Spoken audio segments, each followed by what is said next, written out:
Bonsoir, bienvenue et merci de nous retrouver pour votre journal d'information de ce mercredi 20 janvier 2016. Commençons sans plus tarder notre page d'information. Alors, ouvrir la voie des filières d'excellence aux jeunes Martiniquais est l'une des missions de l'Académie de Martinique. C'est la raison pour laquelle s'est déroulée aujourd'hui au Centre d'information et d'orientation de Fort-de-France une séance d'information sur l'école Ferrandi, école française de gastronomie dont la renommée n'est plus à faire. Devant un public malheureusement clairsemé, les représentants de cette école ont tenté de changer le regard des jeunes sur les métiers de bouche. Un reportage de Manuela Monlouis. Le Centre d'information et d'orientation de Fort-de-France a accueilli des représentants de l'école Ferrandi, présentés comme le Harvard de la gastronomie française. Cette présentation s'inscrit dans le cadre des Journées nationales des cordées de la réussite et des parcours d'excellence qui ont pour objectif d'introduire une plus grande équité sociale dans l'accès aux formations d'excellence. L'enseignement dispensé à l'école Ferrandi est de celle-là. L'école Ferrandi Paris et l'école française de gastronomie existent depuis près de 100 ans, puisque nous allons fêter nos 100 ans en 2020. Donc c'est une école qui forme à l'ensemble des métiers de la gastronomie, donc bien sûr la cuisine, la salle, les traiteurs, la pâtisserie, la boulangerie et puis les métiers donc de manager de restaurant ou de restaurateur pour les futurs chefs d'entreprise. Nous travaillons depuis de nombreuses années évidemment avec les entreprises qui nous font confiance, nous les accueillons au sein d'établissements dans des concours ou des manifestations diverses. Nous avons également un excellent taux de résultats aux examens puisque sur près de 500 jeunes qui sont diplômés chaque année, nous avens 98% de résultats aux examens, donc nous en sommes évidemment très fiers. Et puis sur le placement en entreprise. La mixité est une manière très importante. Et puis quand on nous a proposé d'être tête de cordée dans le cadre de la cordée de la réussite, on a trouvé ça vraiment un projet extrêmement enthousiasmant. Nous fonctionnons depuis 4 ans avec la Martinique. Chaque année, nous accueillons entre 3 et 4 jeunes de chez vous. Et à chaque fois, ça a été des réussites totales, des choses tout à fait intéressantes. Certains ont intégré l'apprentissage sur des mentions complémentaires, par exemple, qui sont des diplômes qui ne sont pas accessibles en Martinique. Mais certaines jeunes aussi ont intégré nos bachelors, qui sont des formations après le bac enseignement général. Toujours dans le cadre des cordées de la réussite, une autre séance d'information sur l'INSA, l'Institut national des sciences appliquées, est prévue le 20 janvier au CIO de Trinité. Cet après-midi, le préfet de Martinique a procédé à la remise des récompenses du jeu concours de la sécurité routière organisé par la préfecture. Rappelez-vous, cette manifestation était l'occasion de saluer l'ensemble des actions de prévention routière et de remercier les acteurs qui s'investissent au quotidien en complémentarité du travail réalisé par les forces de sécurité. Yannick Granier a suivi cette cérémonie. Cet après-midi a eu lieu dans l'enceinte de la préfecture une remise de prix aux gagnants d'un concours sur la sécurité routière. L'occasion pour monsieur le préfet et les partenaires de réaffirmer leur engagement dans cette lutte primordiale. On a souhaité avec les marraines et les parrains de l'année 2015 des politiques de sécurité routière pouvoir aussi innover. Et le jeu concours dont nous assistons aujourd'hui à la remise des prix et notamment du premier prix, la très belle voiture qui se trouve derrière moi, fait partie aussi de cette volonté qu'a l'État et que j'ai souhaité impulser au niveau de tous les services de l'État et de tous nos partenaires de la sécurité routière de pouvoir mener des actions tous azimuts en matière de prévention, en matière d'information, en matière aussi d'éducation et de pédagogie à la sécurité routière et évidemment en matière de répression et de sanctions des comportements qui commettent des comportements et des véhicules qui commettent des infractions sur les routes. C'est fondamental. Les motards payent un lourd tribut depuis le début de l'année. Un certain type de comportement inapproprié est à l'origine de ces accidents mortels. La plupart du temps, quand on rencontre cette minorité-là sur la route, on se rend compte très honnêtement que ce sont également des gens qui ont des comportements inadaptés, voire même suicidaires, dans la vie de tous les jours. Comment pouvons-nous lutter alors contre ces comportements à risque? Il y a différentes méthodes. Effectivement, ces méthodes-là, on est en train d'étudier plusieurs pistes. On a des réunions, j'ai presque envie de dire, presque chaque semaine sur le volet de roues motorisées et on cherche des pistes. Il faut que les gens prennent conscience que ce n'est pas la route qui tue, mais bien leur comportement. D'autres, en tout cas, connaissent bien leur code et les bons comportements à avoir sur la route. C'est ce qui a permis à Patrick de gagner une voiture cet après-midi. Comme j'achète mon Fonsati tous les jours, donc ce qui fait que je jouais, à chaque fois je répondais aux questions, je déposais tous les mois à côté et puis bon.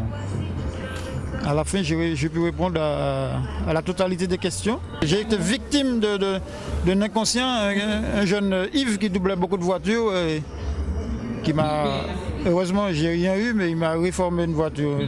Je gagne celle-là, il est en place pour vous dire bien qu'il y a un bon Dieu, quoi. D'autres participants au jeu ont également reçu leur prix des mains des marraines de la sécurité routière. Une innovation qui semble porter ses fruits. Zouk Télévision adresse ses félicitations à ce cher Patrick qui a gagné une très belle voiture. Un événement solennel et inédit s'est déroulé ce matin au tribunal de grande instance. 28 élèves gendarmes adjoints volontaires ont prêté serment. Ils sont tous issus de la première formation créée au sein du commandement de la gendarmerie de Martinique.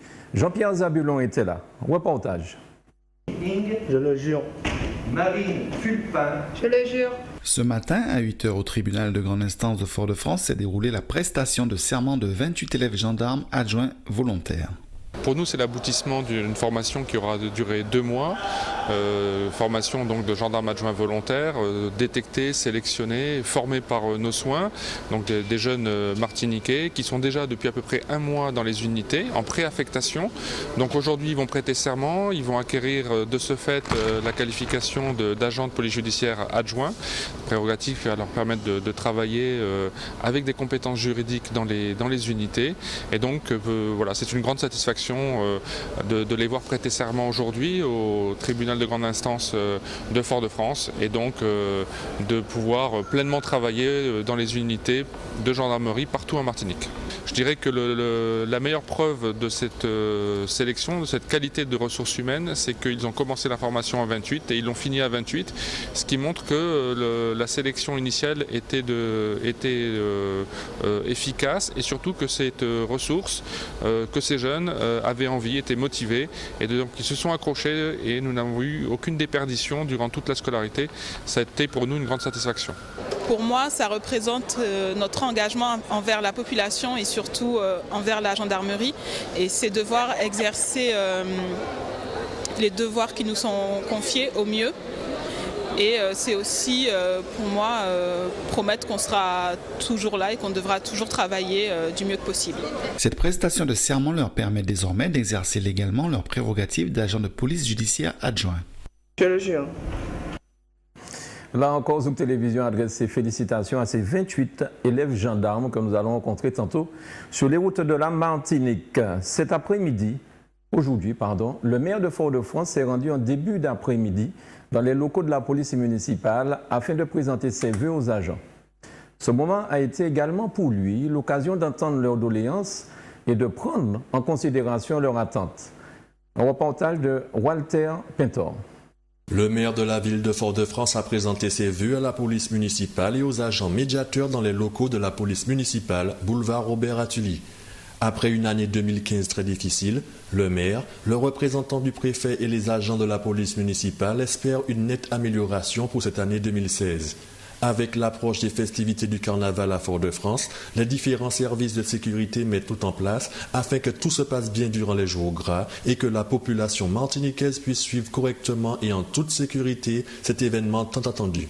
L'objectif pour moi, c'est de rencontrer régulièrement tous ceux qui concourent à la sécurité sur le territoire de la ville. La police municipale, les ASVP, les agents de médiation qui étaient là aussi, les agents du centre de supervision urbaine, la vidéoprotection, et puis la police nationale qui travaille avec nous. Leur souhaiter une bonne année parce que c'est important pour moi que nous ayons une police qui soit en capacité d'assurer la sécurité des Foyalaises et des Foyalais dans la ville, dans les quartiers, mais aussi des Martiniquais qui fréquentent cette ville, très nombreux, et puis des touristes de plus en plus nombreux qui viennent. Ils ont un rôle à jouer déterminant dans le développement de la ville de Fort-de-France. Avec l'approche du carnaval, on est dans un contexte particulier, l'état d'urgence, qui nous amène à être encore plus rigoureux dans le dispositif de sécurisation des dizaines de milliers de personnes qui vont fréquenter la ville pendant les jours gras. Un dispositif de sécurisation qui s'appuie sur les policiers municipaux, la police nationale, les ASVP, les agents de médiation, mais aussi sur les associations de grands frères qui nous permettent de mettre en sécurité le peuple martiniquais qui fréquente cette ville pendant le carnaval. Et donc nous allons continuer à travailler pour améliorer chaque année le dispositif pour que en matière de sécurité nous soyons performants. Aujourd'hui, il s'agissait de rencontrer tout le corps de sécurité de la ville de Fort-de-France, pouvoir faire le point et encourager toutes les équipes à collaborer et à travailler ensemble. Pour nous, c'est très important d'avoir une coordination qui soit soutenue au niveau des différents services de la ville et qui interviennent tous les jours au quotidien des Martiniquais pour les rassurer quant à la sécurité et à la tranquillité publique. Les grands axes, c'est renforcer la sécurité, comme l'année dernière sur les grands événements, le carnaval arrivant, le dispositif de sécurité déjà en place, sensibiliser les salariés par rapport à ça, faire en sorte qu'au niveau des croisiéristes, nous ayons aussi cette tranquillité qui permet à nos croisiéristes d'être dans la rue, et puis faire en sorte aussi qu'au quotidien, que nous puissions répondre à la préoccupation des Martiniquais quant à la sécurité et la tranquillité au niveau de la ville de Fort-de-France. Les agents de la police municipale et les médiateurs de la ville de Fort-de-France espèrent faire encore mieux en matière d'encadrement et de sécurité vis-à-vis du carnaval foyal 2015. La période des vœux s'étend tout au long du mois de janvier. C'est donc le 14 janvier dernier que Maurice Santiste, sénateur-maire du François, a convié les 300 agents municipaux pour leur présenter ses vœux au cours d'une soirée festive et conviviale. Au cours de cette cérémonie, le maire a défini les grandes orientations qu'il comptait donner à sa ville. Il a remercié chaleureusement les agents pour leur travail accompli. C'est un reportage de la ville du François. C'est à La Palouza que le sénateur-maire Maurice Santiste a choisi de faire ses vœux au personnel communal de la ville du François le jeudi 14 janvier dernier. Près de 300 agents ont participé à cette soirée conviviale. Le sénateur-maire a insisté sur la qualité du service des agents aux administrés et le respect mutuel. La soirée a débuté par les vœux des représentations syndicales, suivies du directeur général des services, Jean-Michel Marcelin, nommé il y a tout juste 2 mois. Le respect mutuel et les responsabilités, tels étaient les maîtres mots de la soirée. Le responsable des agents de la ville de François a expliqué que 2016 sera une année particulière, une année de mobilisation, de la poursuite de la diminution de la dotation globale de fonctionnement, d'une plus grande prise en compte des attentes de la population et de l'augmentation des charges de la collectivité sans augmenter celles des administrés. Le sénateur-maire Maurice Santiste a débuté ses vœux en ayant une pensée pour tous ceux qui ont perdu un proche durant l'année écoulée et qui sont aussi touchés dans leur chair. En réponse aux représentants de la CGTM-SOM, il a indiqué qu'il reste plus que 2 ans pour que l'ensemble du personnel soit titularisé. Le maire du François a demandé à ses agents de s'engager davantage au travail, au service des administrés, avant de remercier la représentation syndicale pour la qualité du travail en commun. 3 agents ont fait valoir leur droit à la retraite au cours de cette soirée. Après avoir retracé leur parcours, elles ont reçu un cadeau de la municipalité ainsi qu'un bouquet de fleurs. La soirée s'est achevée en musique et en danse, ponctuée par la dégustation de la galette des rois. C'est ainsi que s'achève cette édition que j'ai eu l'honneur et le privilège de vous présenter ce soir. À 20h30 en direct, ne ratez pas Au cœur de nous-mêmes présenté par Gérard Sainte-Rose. Mais après une petite pause musicale, vous allez retrouver l'actualité nationale et internationale avec nos collègues d'Euronews. Je vous souhaite donc de passer une excellente soirée sur Zouk Télévision à l'écoute de nos programmes.